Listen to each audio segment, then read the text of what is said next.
Today we're continuing to read the brothers Karamazov. So you didn't give him the money, so you let him run away. Oh dear, you ought to have run after him. No, Lise, it's better I didn't run after him, said Alyosha, getting up from his chair and walking thoughtfully across the room. How so? How is it better? Now they're without food, and their case is hopeless. Not hopeless, for the 200 rubles will still come to them. He'll take the money tomorrow. Tomorrow he'll be sure to take it, said Alyosha, pacing up and down, pondering. You see, Lise, he went on, stopping suddenly before her. I made one blunder, but that, even that, is all for the best. What blunder, and why is it for the best? I'll tell you. He's a man of weak and timorous character. He has suffered so much, and is very good-natured.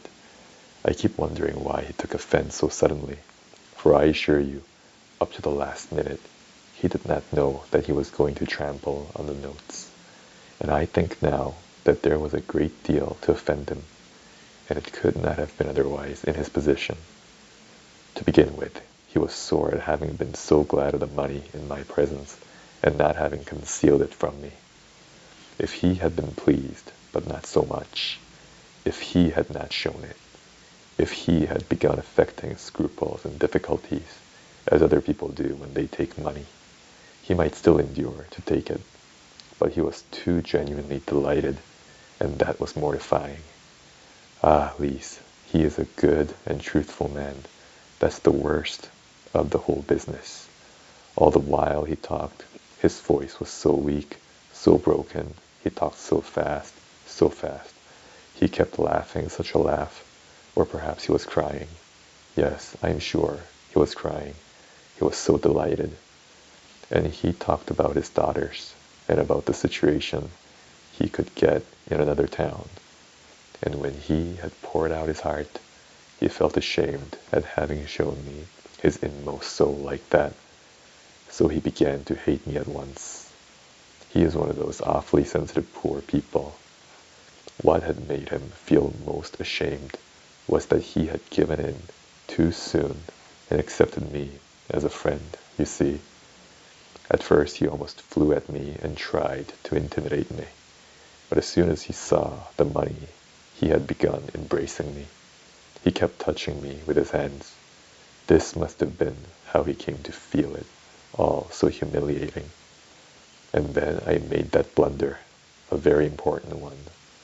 I suddenly said to him that if he had not money enough to move to another town, we would give it to him.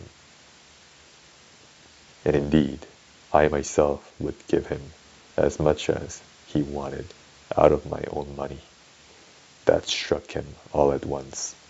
Why, he thought, did I put myself forward to help him? You know, Lise, it's awfully hard for a man who has been injured when other people look at him as though they were his benefactors. I've heard that. Father Zosima told me so. I don't know how to put it, but I've often seen it myself, and I feel like that myself too. And the worst of it was that though he did not know, up to the very last minute, that he would trample on the notes, he had a kind of presentiment of it.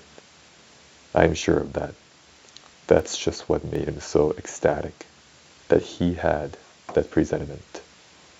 And though it's so dreadful, it's all for the best. In fact, I believe nothing better could have happened. Why could nothing better have happened? Cried Lise, looking with great surprise at Alyosha. Because if he had taken the money in an hour after getting home, he would be crying with mortification.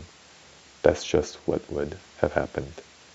And most likely he would have come to me early tomorrow, and perhaps have flung the notes at me and trampled upon them as he did just now.